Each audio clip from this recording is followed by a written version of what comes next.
Hi, I am Anna. I come from www.ntvforex.com. Claims and GDP data keeps pressure on Capitol Hill, risk aversion theme sinks commodities, Euro rally pauses analysis. http ntvforex.com news ID B44430. 7/30/2021 00:33 p.m. U.S. stocks have decided to move beyond the Fed's commitment to the further loosening of policy and focus on the immediate weakness in the economy and the uncertain path forward. Typically, after a FOMC meeting that has the Fed chief strongly signal rates are not going higher anytime soon, risk appetite would have some follow-through momentum the next day. Uncertainty about the path of the virus, lawmakers' inability to show progress on the virus relief bill, and megatech cap earnings. The U.S. economic recovery continues to show signs of weakness. Labor market pressures should force lawmakers to get their act together and break the impasse over the fiscal virus relief bill. The record fall with second quarter GDP puts an exclamation mark with the coronavirus recession. FX. German employment and second quarter GDP data did not do any favors for the Euro's rally.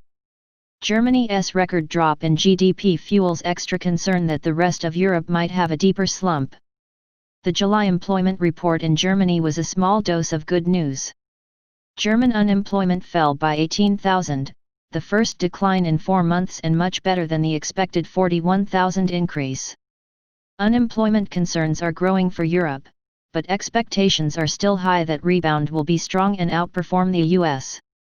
The Euro rally is taking a break but should still have its eyes set on the January 2000 level. Oil. Oil prices are falling as doubts about the strength of the global economic recovery this quarter grow and as oversupply concerns return. OPEC is growing concern that the crude demand pickup is slowing as large parts of the world continue to grapple with the coronavirus. OPEC and allies will start to increase production in August and that should keep crude prices towards the lower boundaries of its recent range.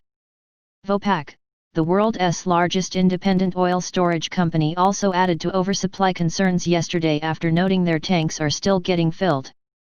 If crude demand continues to show further signs of weakness, producers will have to look elsewhere for storage as Vopak's capacity is fully rented out. Another historic oil price collapse is unlikely, but oversupply risks will definitely keep crude heavy.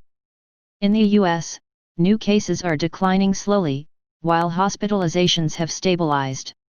The death toll is rising and that is expected to continue for the next couple of weeks. The virus is widely expected to make its return again in the fall and that will continue to put a cloud of uncertainty with the outlook for crude demand. Gold. After a 10% rally since the middle of the month, gold prices seem ripe for a pullback, but safe haven demand remains steady after a disastrous Q2 GDP reading, consistently high weekly jobless claims figures, partisan politics preventing progress toward virus relief bill on Capitol Hill, and nervousness about 4 giant tech earnings after the close. Gold is sinking alongside all risky assets, but that should be short-lived. If a couple of the tech giants deliver downbeat earnings and comments on the outlook, a stock market sell-off could drag gold even lower. Gold's bullish trend is intact, but a healthy pullback just ahead of the $1,900 level might be needed before breaking past the $2,000 level. Virus uncertainty, election risks, a stalling recovery and no signs of the slowing stimulus trade will have investors buy any dip in gold prices for the rest of the year. Subscribe our channel to receive the news as soon as possible. Thank you for watching. If you want to read real-time news, text messages to MT5 Expert Advisors page at https://mt5.expert.advisors.